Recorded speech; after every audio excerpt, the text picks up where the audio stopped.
Muy buenas tardes, good afternoon, and good morning, ladies and gentlemen. This is the Sports Insiders.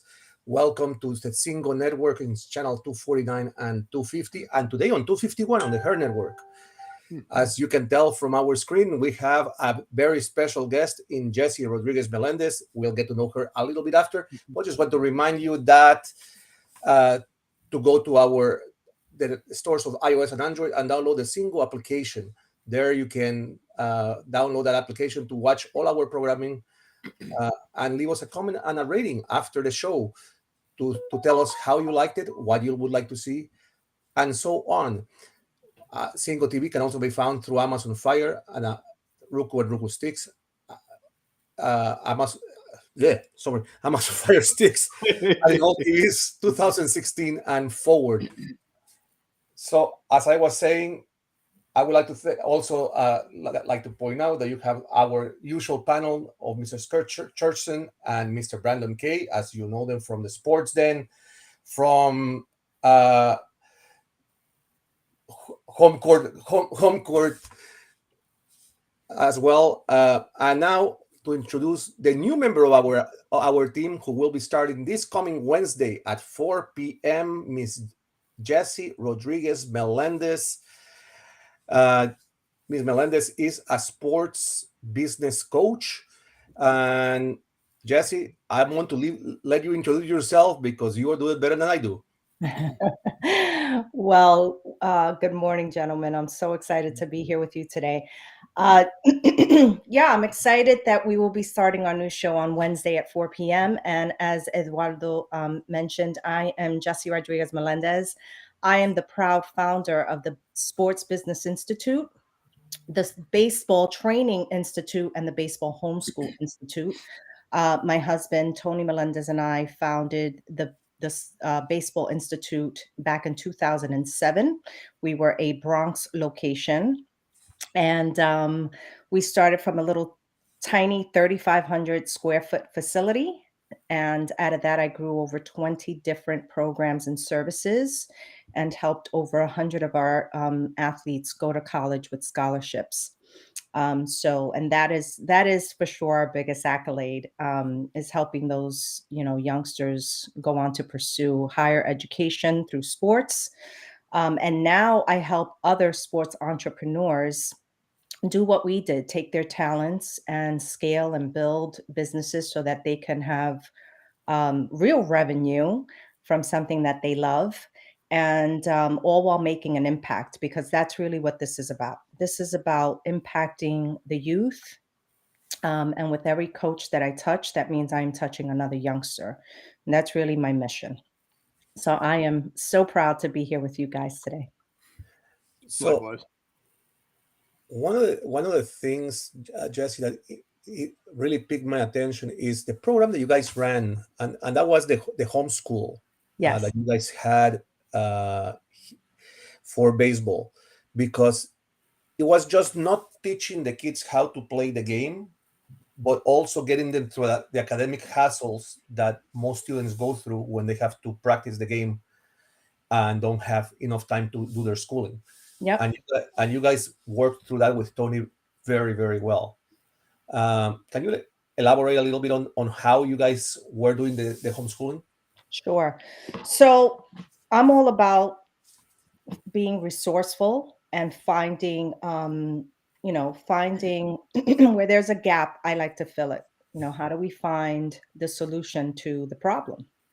And what I was finding, especially with our high school group, we were demanding a lot from those athletes. Many of them came in to train 4, 5, 6 days a week. And Tony is a tough coach, and he expects the most out of his athletes. And so I was seeing these young people come in, and after a full day, being in school and having homework and projects and, trying to maintain a little bit of a social life. And I said, this is tough. And how do I ease their pain?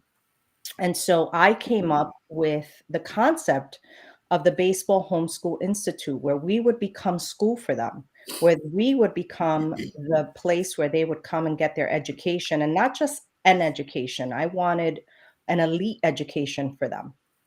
And one of the things I didn't share the other day is that I got turned down by over 50 schools that I called to partner with because we are not educators.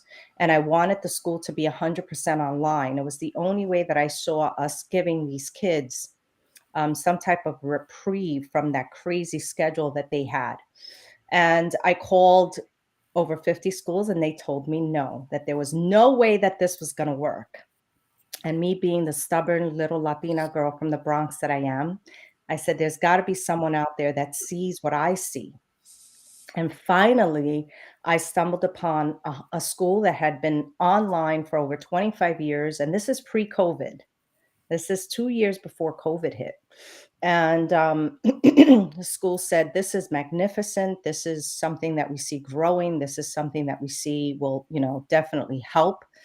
And they partnered with us. And thus we birth the Baseball Homeschool Institute. And so the premise of the school is that we became school for them, partnered with this school. So they would go to school 100% online, 3 to 4 hours a day, at any time that they chose. So there didn't have to be this strict regimen where you're in school from 8 to 3 or 8 to 2 or whatever. If they had something to do during the day, then they went to school at night.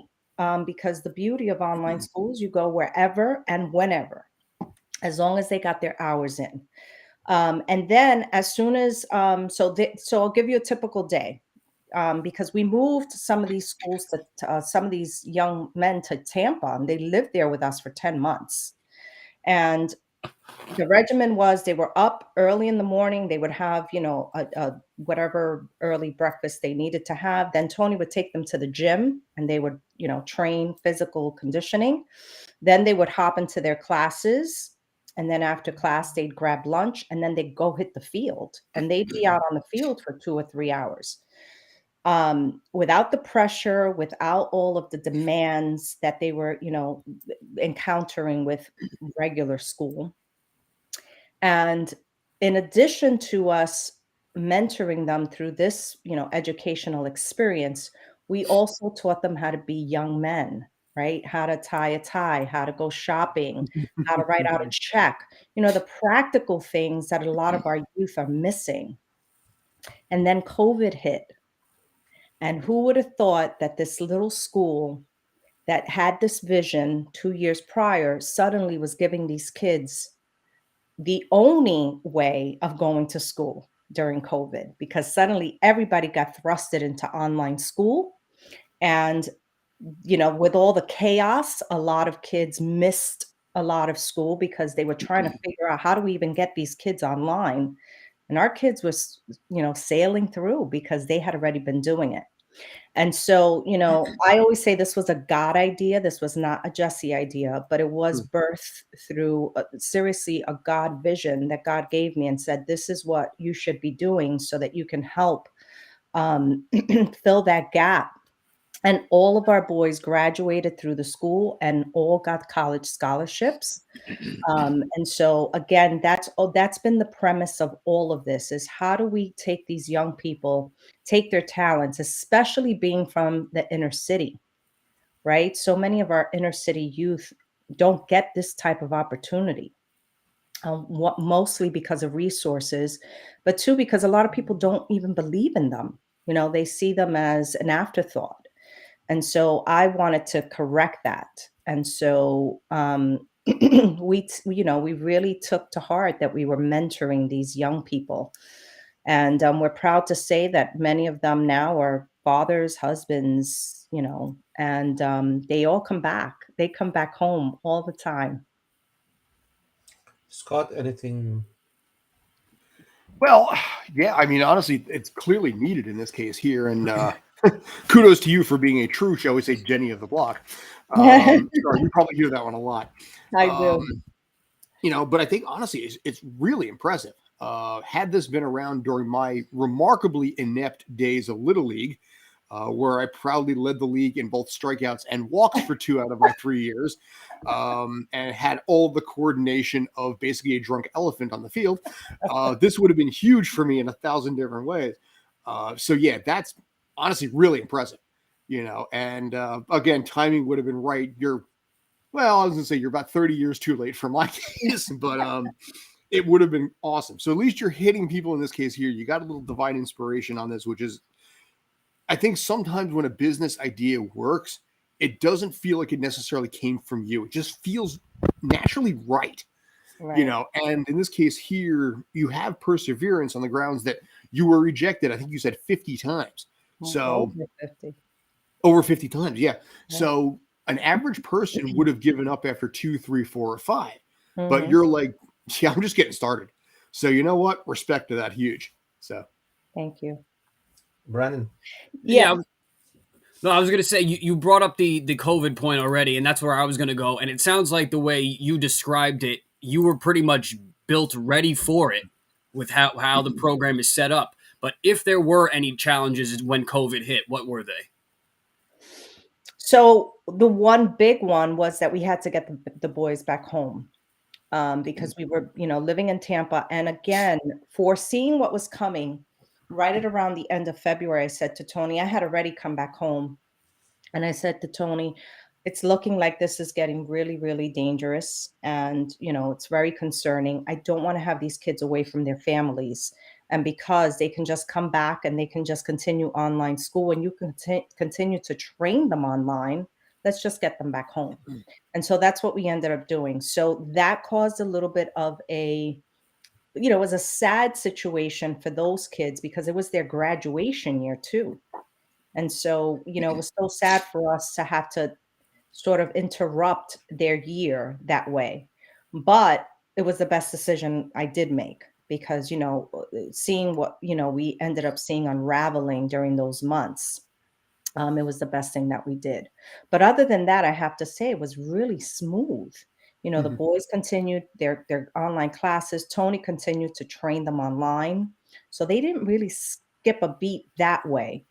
We did get to graduate them. We were supposed to be flying out. The school that we work with is based out of Washington State. And so the plan was we were going to fly to Washington so that they could walk across stage. Didn't get to happen, but we did celebrate them. And we held a graduation barbecue in Rockland, by the way. There you And and so it worked out fine in that respect. One of the things that I also did not mention the other day, I was an anchor and a reporter for a little while, and I saw also the need for these young men to learn how to speak on camera. go. And so we created the all bases covered show specifically for the boys, and we would go out and we would interview them at the field and make them feel like big leaguers. Even my little guys, we had travel teams from 8 years old all the way to 18, and I would send kids that were interested in becoming either reporters or interested in just being behind the mic. I would send them out and I'd say, go interview the kids, interview the parents, interview the coaches. And so we made it really fun. And I think I mentioned on the show the other day, Eduardo, that I had a young man that had never played baseball. You guys are going to love this story. And he came in with his dad one day. He says to Tony, I've never played, but I want to try out for my high school team. He was a senior in high school. He said, and Tony was like, oh my goodness. But we were the type that we didn't turn kids away. If they wanted to try, well, let's give them a shot. And so this kid was very dedicated. His name is Cliff, and he started training with Tony 6 days a week. He was very diligent, came in, trained hard, put in the hard work, and then day came for him to try out for his team, Columbus High School in the Bronx. Columbus. And I'll never forget the day that Cliff comes running through the door. I mean, we had a red door at the academy, and he opens up the door and he runs in screaming. He's like, Coach, I made my team. And tears started rolling down Tony's eyes because he's like, my God, to watch this kid who had never picked up a ball in his life, watch him achieve that. And then, Cliff just was fascinated with baseball, and his dream job, he used to say to Tony, I know I'm not going to make it to the major leagues, but my dream job is to work for the Yankees. Mhm. And later that summer, Cliff comes and says, I am selling tickets at Yankee Stadium. Hmm. And today, Clifford works in the executive offices of the Yankees. So Nice. dreams do come true. And, I want to put that message out there for young people that if you're willing to, there's that old cliche, work hard. And yes, have a vision, work hard, be diligent, put all of, whatever you've got put into it. And it could absolutely happen for you. Absolutely. I'm a girl from the Bronx. I love the Yankees. My business inspiration, my business mentor, the man who I always looked to, you guys may be surprised, is George Steinbrenner. Mhm. I thought he was just this incredible man who did something so incredible for baseball. Of course, I'm biased because I am a girl from the Bronx. And my dream was always to have met George Steinbrenner. Like I really wanted to meet him, especially after, opening the academy. He passed away, and lucky for me, about 4 or 5 years ago, I met Hank Steinbrenner. Mhm. And I got to tell him, what incredible man I thought his dad was. And he would Tony said to him, "Your dad was like her idol in baseball and in, the sports world and in the sports business world." And he says, he was an incredible father. He Mhm. was an MFer as a boss. But that's what made him great. That's what There was made a passion behind that guy. Yeah. absolutely phenomenal. And I attribute that to a good friend of ours, Ray Negron, who's done some amazing things through sports for kids. So shout out to Ray I'm forever grateful to him. And so through it, we've been able to also connect with these amazing, amazing people in sports because of it. And I've always done it with the intention, never for us. The Yankees used to give us hundreds of tickets, hundreds, Hmm. 6, 7, 800 tickets at a time sometimes. And as God is my witness, if Tony and I went to 2 or 3 games, it was a lot. Every time I'd get tickets, my first thing was let the kids enjoy, give the families, let them go have a good time, let them, and every opportunity we got to, either meet some players or have players come to the academy, it was always about them. Let the kids enjoy, let them soak this up. One day we had Dwight Gooden, who I Mhm. just absolutely adore. And, another interesting story. We have all of these really amazing stories about this little tiny place that changed so many lives and was so impacting in the community. And so we used to run a summer camp, and we every year one of our trips was to Yankee Stadium. And I was walking out of the Hard Rock Cafe, and I see this huge figure walking in, and I look up and it's Dwight Gooden. And I Mhm. go, "Oh my God." I said to Tony, I said, "There goes Dwight Gooden." Never really called him Doc. I Mhm. go, "There goes Dwight Gooden." So Tony goes up to him and, says, "Hey, I'm here with my campers." And Dwight sits for about 20, 25 minutes talking to the kids, signing every single autograph, taking pictures, answering Mhm. questions. I mean, just this phenomenal guy. And lo and behold, about 6 or 7 years after, Dwight comes to the academy. And Mhm. I remind him of that story. He goes, "Oh my gosh, I do. I remember that day." And spent about 2 or 3 hours with our kids, threw bullpen with them, took pictures, shared stories. And I remember asking him, because I did a little bit of an interview with him that day. I said, "Dwight, if you could change anything, what would Dwight Gooden say to Doc Gooden?" Mhm. He said, "Stay out of New York City." Yeah. That was his answer. Stay out of New York City. So we had, we had these incredible opportunities through this facility to give the kids so many great, experiences like this. And it's now what my mission is with other, organizations. I tell them, don't be in this for the money. The money will come. Be in it because you're going to be changing lives and you're going to be impacting so many young people and leave a legacy that these young people can look back on and feel proud, and that you've given them stepping stones that they perhaps would have never had unless you were in their path. So Jesse, one of the and now that we touched on this on your story with Dwight Gunn, uh, as let's talk a little bit about the show, because the show is going to be is something that is going to be impactful. All bases covered. Uh, the main theme is not talking about the game of baseball, but what is the main throughput of what you want to bring to the audience. So my goal with the show is to really bring awareness, to teach other sports entrepreneurs how to take their skills, how to hone their skills, how to develop a real business using their expertise, and also educate parents, educate players, become a sort of like a resource center for those that are either wanting to get into the sports world or in the sports business, and how to do it effectively, but more importantly, how to do it with passion and conviction. Not to just get into this business. Again, I say not just for the money, because if you're doing it just for the money, then you've already lost. One of the things that I understand is that your concept is not just for a game of baseball. It is a concept that goes all the way through Hmm. other sports. Understanding there is, I know that you have spoken with people in the volleyball world Hmm. about this.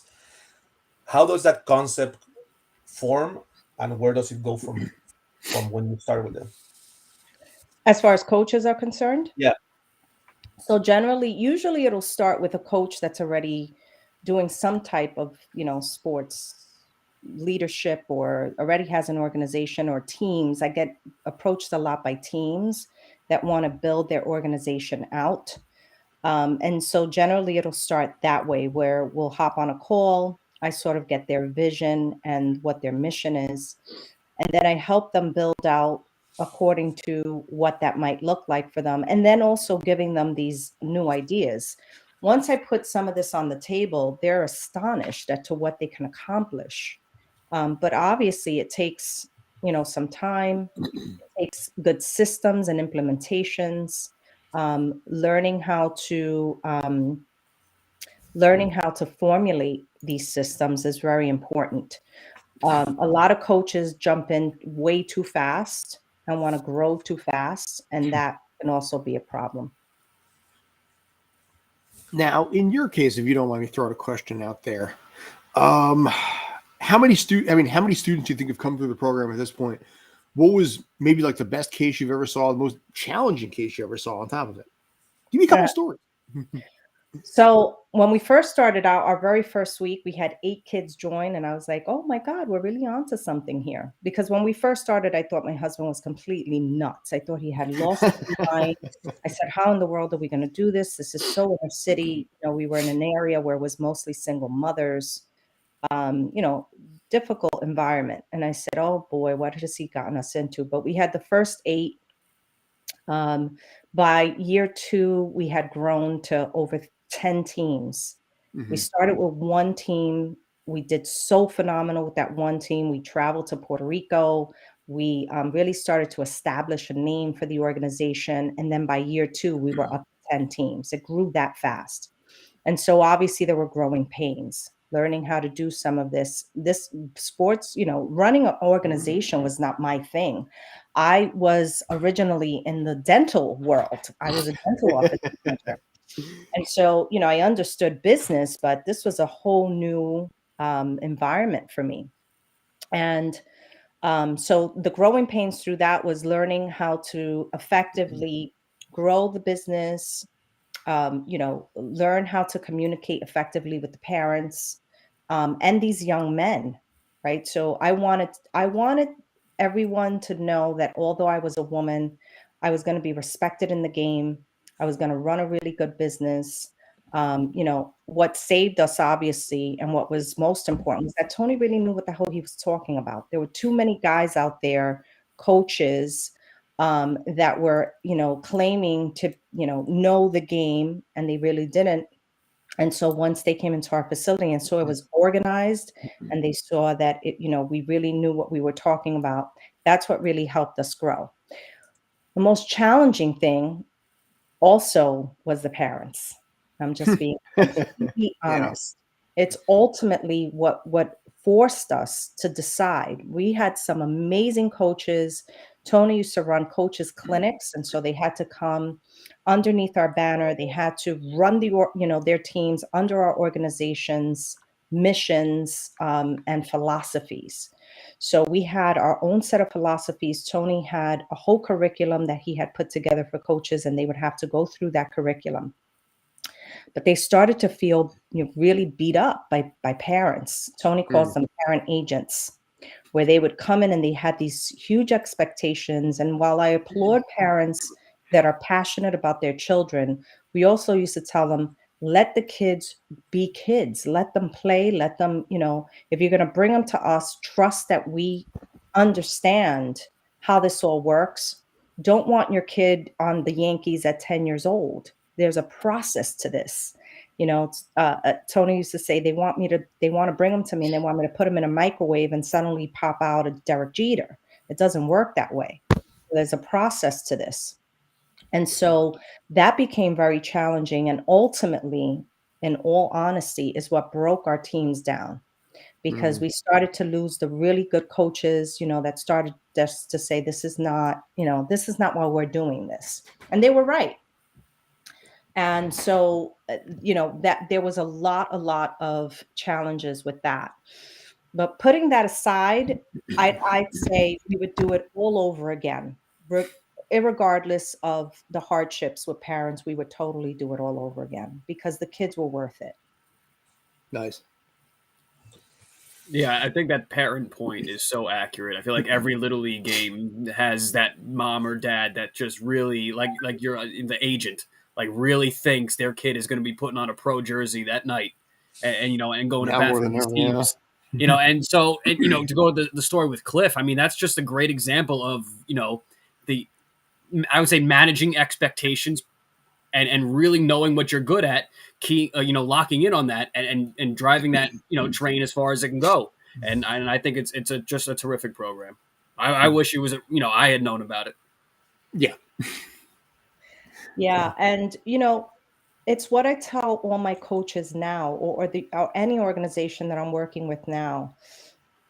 I had very strict guidelines. I even had parent agreements, and I would have parents sign agreements that went down a list. Here's what we're expecting from ourselves. Here's what we're expecting from your child, and here's what we're expecting from you.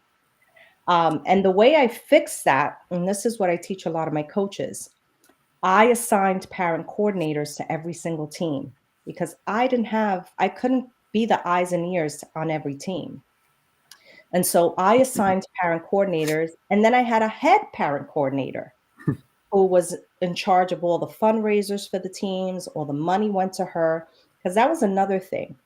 Because we had a great relationship with the Yankees, people just assumed that the Yankees were handing us hundreds of thousands of dollars. I said, we're lucky that we're getting hundreds of tickets from the Yankees, and we better be grateful. The Yankees don't owe anybody anything per se. If they give us anything, that's wonderful. And they were very generous. They would donate. One time we did an amazing fundraiser for the teams. We had over 500 people show up. And the Yankees gave tickets, and they gave memorabilia so that we can, raffle some of that off. And so they were fantastic. But I tell my coaches, or the organizations that I work with nowadays, you have to have really, really, your systems have to be tight, because you're dealing with people's children. And people like to see, especially in this day and age, if they're paying for something, better be really good what you're putting out there. And so it all starts with your processes and systems, and make sure that that's all tight. Make sure your back end is really tight and well run, so that the front end of things, and the kids and the parents, and they feel well taken care of, because at the end of the day, that's what parents want to see. They want to Mhm. know that their kids feel special, and that they're well taken care of. And that was something that we did really, really well. And we Mhm. had kids that grew up in our facility. They'd come in at 8, and they literally stood with us till 18, till they graduated. So we had kids that stood their whole career with us. It's got to be So almost bittersweet in some ways too when they it finally is. graduate. Yep. And because of that, now through the homeschool experience, and now I'm working with other coaches and I'm teaching them how to set up their own homeschools as well. And so Eduardo is right. This is not limited to baseball or softball. Mhm.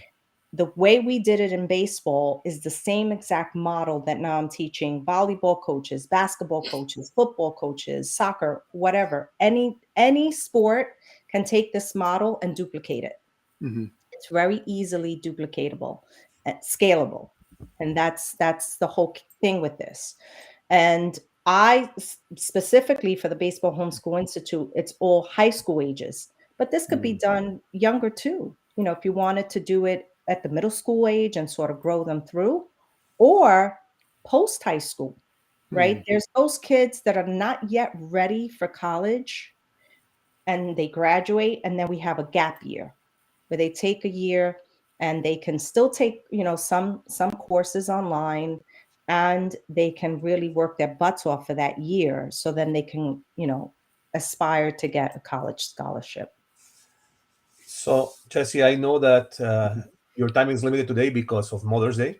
Yes, Uh, happy Mother's Day to all the Happy mamas out Mother's Day. there. Yes. but I just want to bring one more point because we have spoken a lot about the Yankees in the show, and I know you have a split household with your husband. We He's do. he's a Mets fan, That's so correct. basically we have to mention that Awkward. one thing that we are all affiliated with the Yankees. So, I always tell Tony, everyone's entitled to a mistake. And I don't like that we waste electricity in this house.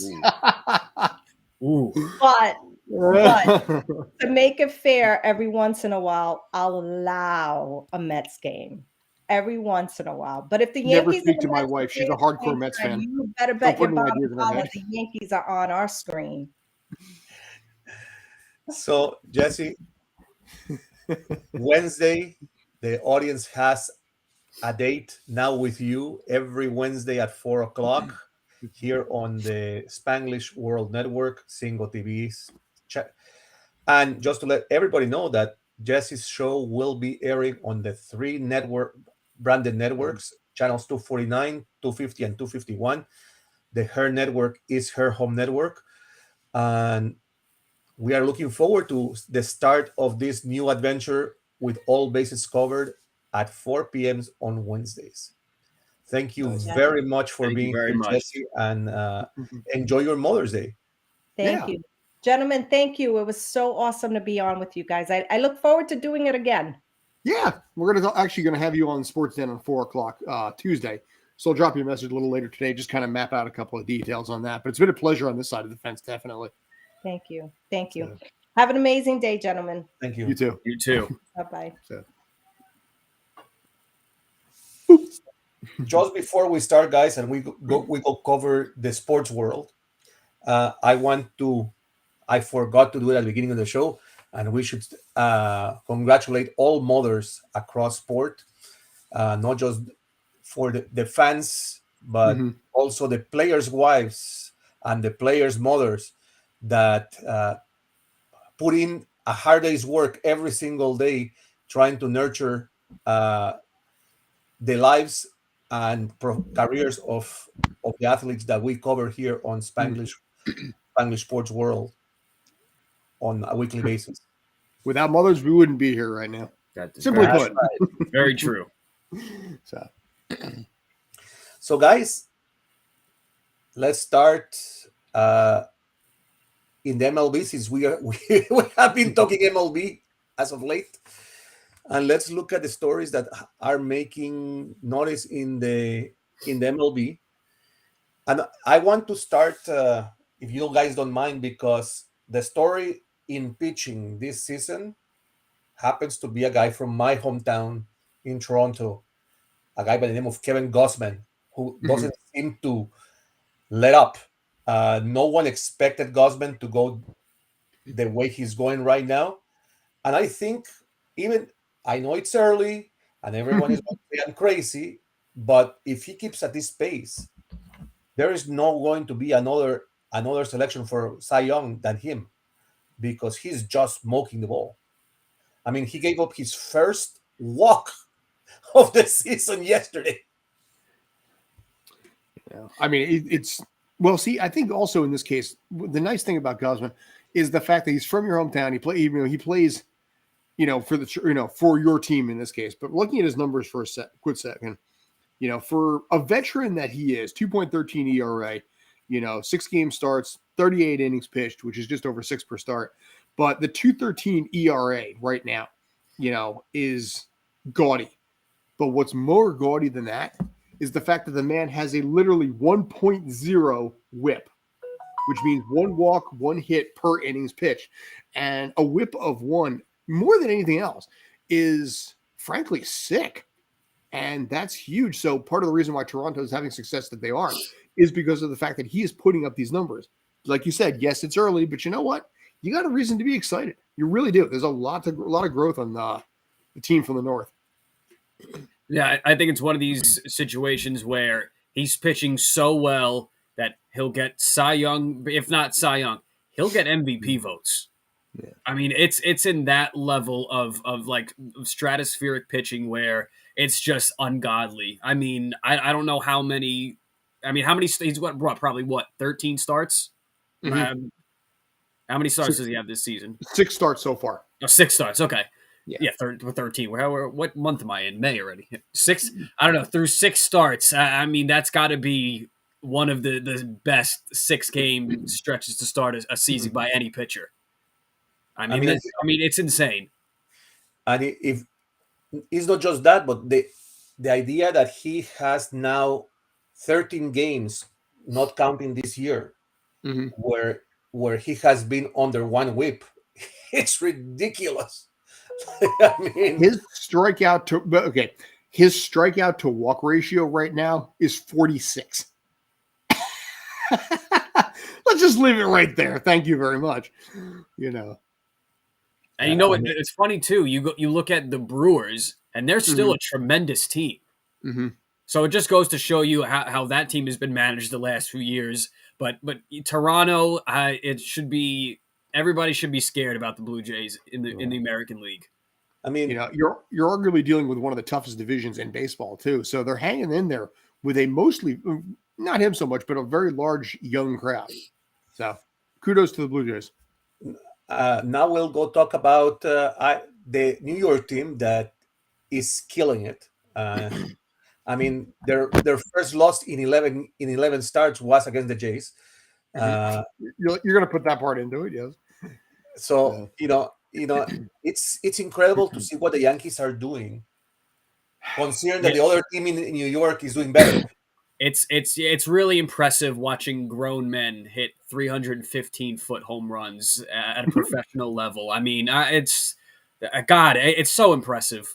I mean, Gallo, Rizzo, just these pop-ups that just end up being home runs in right field because it's 314 down the line. They're not pretty home runs, which is what my little league field was down the right field line. By the way, if you're feeling a little under the weather right now, it's because of the fact that Brandon's kind of spitting some venom at the moment, and his general contempt for the Bronx in general, which I was kind of curious how you were actually handling Jessy earlier for being a Yankee fan that way. I got a little. I have that heart. Oh, I got to pull that dagger out with the Mets comment. But that's all right. But that's why just the sports world is just the revolving world that it is, and it's just it's just great. It's great. The Yankees have been far better than I expected. I understand when they traded Gary Sanchez that Urshela had to go for long. For I figured it was a package deal, but I had a lot of concerns, and I still do, about the fact that they added so much contract in a 36-year-old third baseman in Josh Donaldson. So far, it's still early. The team has done well. What this team does down the stretch, though, with a lot of veterans who are in fact breaking down, I don't know what to expect. Great April, solid so far for May, but what happens July, August, September? I mean, I don't believe the Red Sox are going to stay down forever. And the Yankees start, I don't know if it's going to be the Yankee finish. I still don't. It's interesting, I mean, and bring it the way the American League East is coming. The team that we all thought, I mean, and it's early in the season still, but the Tampa Bay Rays normally stick around the top. And this season, for some odd reason, it has been an off season for them. They didn't start at the level that they are normally accustomed to in April.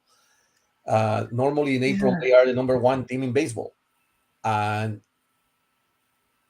this year it just went under. And I don't know if it's that everyone caught up to the way they move their pitchers around, or it's just that the players are not there, the staff is not there. I mean, here's the thing: the Rays have the second best record in the American League right now. The only reason that they're not talking about the Rays as much because the Yankees so far have been so much better. But the Rays are 18-10 with a 6.4, and only a game out of first behind a team with a 720 win percentage. So the Rays are doing, I think, what the Rays are supposed to do right now. It's just the Yankees are just off to a much bigger start that's overshadowing the Rays being the Rays. I'd be more concerned about the Red Sox than the Rays. Same. Like I said, I don't think the Red Sox are going to stay where they are forever. I don't. This isn't Bobby Valentine in Boston this time around. But so one more story out of the Yankees, because I know that Brandon won't like it, but it's all right. It's worth mentioning. And this happened to happen in Toronto as well, with with Justice. Mm-hmm. Sorry, not with Justice, with sorry, The Judge. Same J. You see that? That's Judge. He serves justice. That's what it is. Yeah, that's right. So Judge did something for a fan that many players wouldn't have thought was worthwhile, because it got into his training time. During the game prior to the event with Judge, a young Yankee fan was given a ball by a Jays fan that was caught in the stands. Happened to be that the kid is suffering from leukemia, and it was a Judge home run ball, and this kid is a massive Judge fan. Yeah, and it was just incredible to see the day after that, when they brought the kid back to the stadium and to meet his hero, that Judge not only did he take care of the kid by himself, but now Judge, as of yesterday, I think the story will break probably on Monday. Yesterday, Judge put a trust fund in the name of the kid to take care of his ailment, and that, to me, is worth talking about, because you don't see many players that go after us. It's not the story, is the nature of what's happening, that with a fan, and you don't see that in many senses of the word. Yeah, no, I didn't know about that second part of the story. Just I know that he met him the next day, but that I mean that's something that's you set up that's like a permanent, like long time dedicated kind of thing where he's now, besides forget financially, emotionally invested in this situation. And I think Judge. I always liked Judge as a Mets fan. I always thought he was great for baseball, great for the city of New York. And I hope that story does get light, but not, but in the proper way. Like, and I think, and I think if the Yankees were to lose Judge, I think they would be more upset than they realize, than they think. I think Judge is very, very. I don't want to say I want to say vital, but he's great for the Yankees, for New York, and it's a tremendous story. There was a saying when I was an advisor years ago that money makes good people better and bad people worse. And this is the personification of what you're seeing here. You're seeing somebody who himself was adopted and maybe saw something in the kid that he saw in himself, which is why he did something like that. But this is the same stuff that it reminds New York Yankee fans of what, Derek Jeter persona, that kind of that persona, which was just there to take care. And I know in this case, it's Aaron Judge's contract year. That man's going to get paid hardcore next year, which I don't think is the reason why he did this. But like Brandon said, if he leaves New York, he hurts the Yankees in not just on the field, but off the field as well. So they need to figure out a way to get his contract resolved and get all of that done, because the presence that he has is vital to a team that is arguably the most hated team in all of sports, period. Yeah, So I don't think Yankee fans or just baseball fans fully realize. Like, I think if he were to leave, how the ramifications were. I think it's underestimated. I think a I'll lot say of underestimated. Fans, I think it's a lot of fans would see, like I said, the on-field and off-field impact because of just the physical presence and also now in this case the persona that someone like this has. So Yankee Nation, I think will lose a lot of fans if he walks this year. I really do. so let's look now at the way the league is going, because it's the two New York teams. Again, we are going to start hearing the Subway Series, because the way that both New York teams are playing, they are bound to the playoffs definitely, but possibly a World Series. Too early in my mind. I understand why, but we've had these conversations in the past. We had these conversations, I think, in 98, 99, and then eventually 2000. Too early in my mind in this case. The interleague aspect, I don't know. Brandon, correct me if I'm wrong. Do you really care about interleague between Yankees and Mets anymore? Because I kind of don't. I don't, because they seemed not to. We had last year Mets and Yankees play, on 9/11, like that 9/11 That's week. different. Yeah, no, but I had said that I think MLB should look into doing this on a yearly basis. Now, and I understand some people aren't going to like it, but I think in just the pure remembrance of it in that sense, I think it would be great if the Yankees and Mets played every year during that time. Because, I mean, and Scott, we were talking briefly last night when we were at NYCFC. That first pitch, albeit it was at a Yankees game, but between that first pitch, Mike Piazza's home run, I mean, it brought it's the city ended up bleeding out into the country in terms of kind of coming together, and I think you don't have to make such a big deal out of it, but I think it should be something that should be considered. And I know a lot of people might not want that, but I think there would be a lot of people that might. And I think interesting. just in terms of the Mets and Yankees and just the city, New York, that sense. But in terms of like a rivalry sense, no. I mean, the last time I was when Luis Castillo dropped that pop up, against the Yankees in the ninth inning. Against A-Rod, no less, I think. Yeah, against in the ninth inning. But other than that, like I like Judge, and I do think of them as this kind of evil empire-ish dark side, like really suit. I think they're like a firm, Mhm. like a law firm business that happens to have a baseball team. In that sense, very very buttoned up.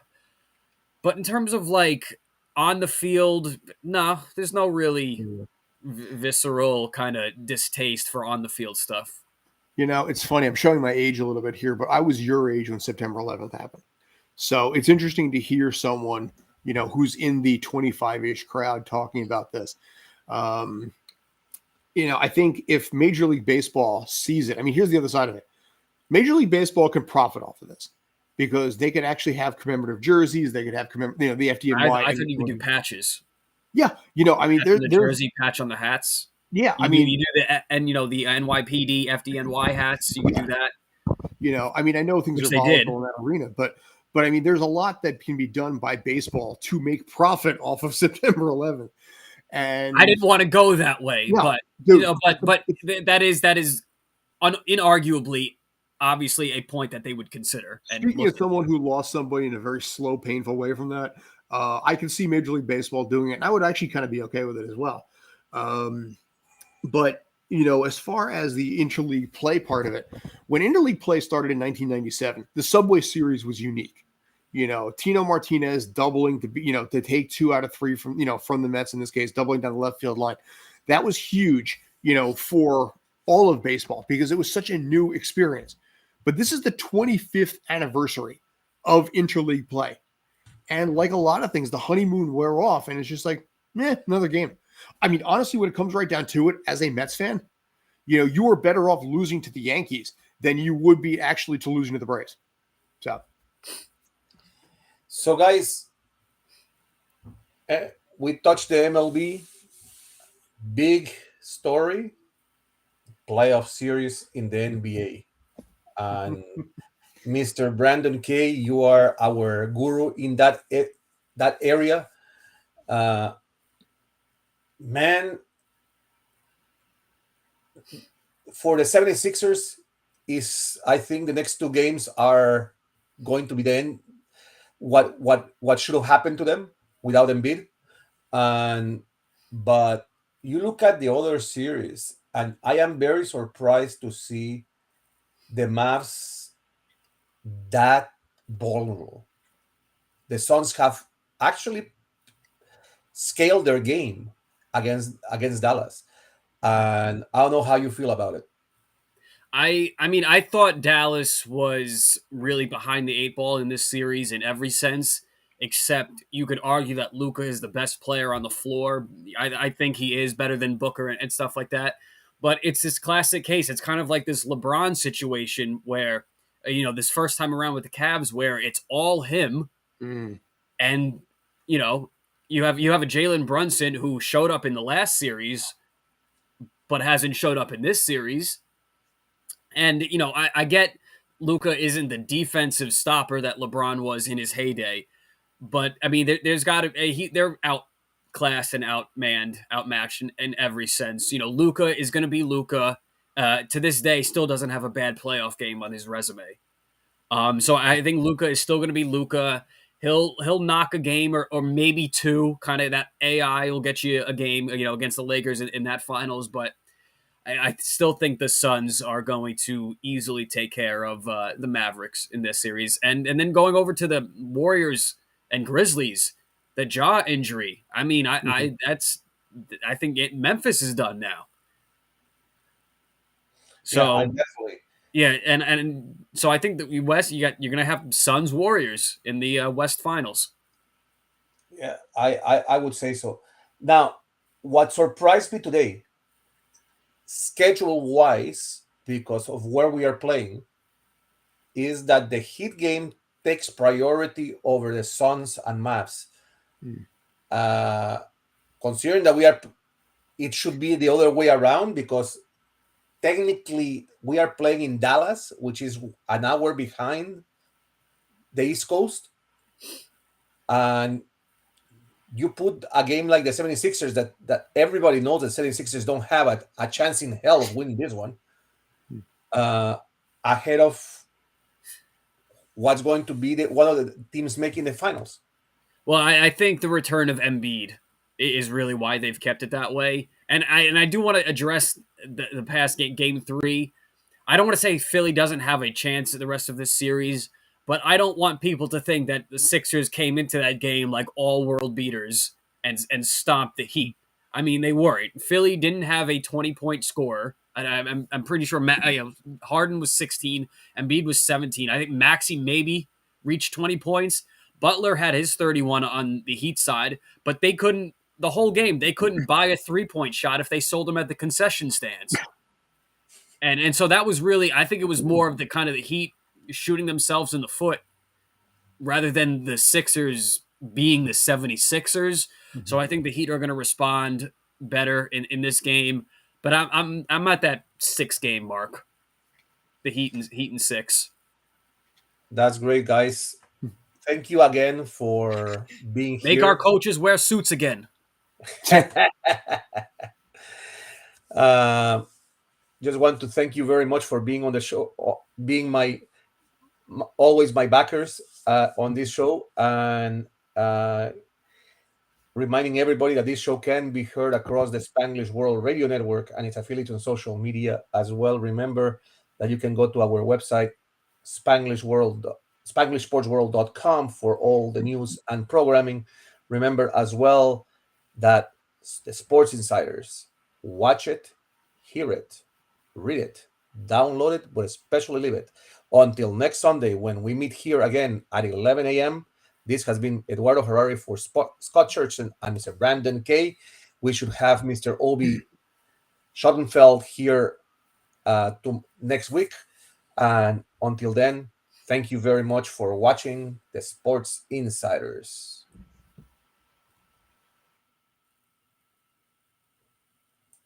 Good.